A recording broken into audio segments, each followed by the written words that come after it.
திருவாரூர் புதிய பேருந்து நிலையத்தில் தனியாக நின்றிருந்த இளம் பெண்ணிடம் ஈவ்டீசிங் செய்ததாக தாவேக திருத்துறைப்பூண்டி வடக்கு ஒன்றிய செயலாளர் ஆனந்த் மற்றும் அவரது நண்பர் அசோக் ஆகிய இருவரை போலீசார் கைது செய்துள்ளனர். இது தொடர்பான கூடுதல் விவரங்களுடன் இணைகிறார் எமது செய்தியாளர் ரவி. ரவி, வணக்கம். இது குறித்தான விவரங்கள்.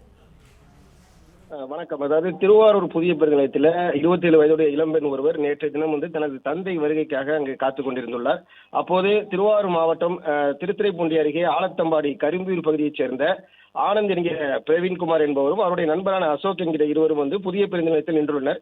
இதில் ஆனந்த் என்கிற பிரவீன்குமார் தமிழக வெற்றி கழக கட்சியில திருத்துறைப்பூண்டி வடக்கு ஒன்றிய செயலாக உள்ளார் என்பது குறிப்பிடத்தக்கது.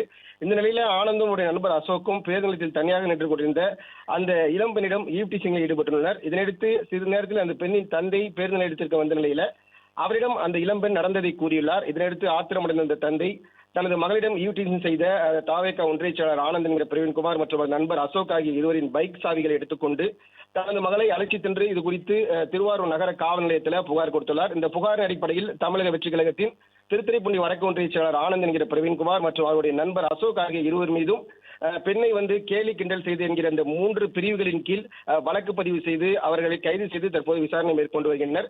இந்த நிலையில திருவாரூர் தெற்கு மாவட்ட செயலாளர் பாரதி வெளியிட்டுள்ள அறிவிப்புல கட்சியின் ஒழுங்கு விதிமுறைகளுக்கு முரணான செயல்களில் ஈடுபட்டதாலும் கட்சியின் நற்பெயருக்கு அவப்பெயரை ஏற்படுத்தும் வகையில் செயல்பட்டதாலும் திருத்துறைப்பூண்டி வடக்கு ஒன்றியத்தில் ஒன்றிய செயலாளராக பரிந்துரையில் இருந்த ஆனந்த் என்கிற பிரவீன்குமார் அடிப்படை உறுப்பினர் உள்ளிட்ட அவர் வகித்து வந்த அனைத்து பொறுப்பிலிருந்தும் நீக்கப்படுவதாக அறிவிப்பு என்பதை தற்போது வெளியிட்டுள்ளார். பிளே ஸ்டோர் மற்றும் ஆப் ஸ்டோரில் இருந்து பாலிமர் செயலியை QR கோடு மூலம் பதிவிறக்கம் செய்யுங்கள். செய்திகளை உடனுக்குடன் பெறுங்கள்.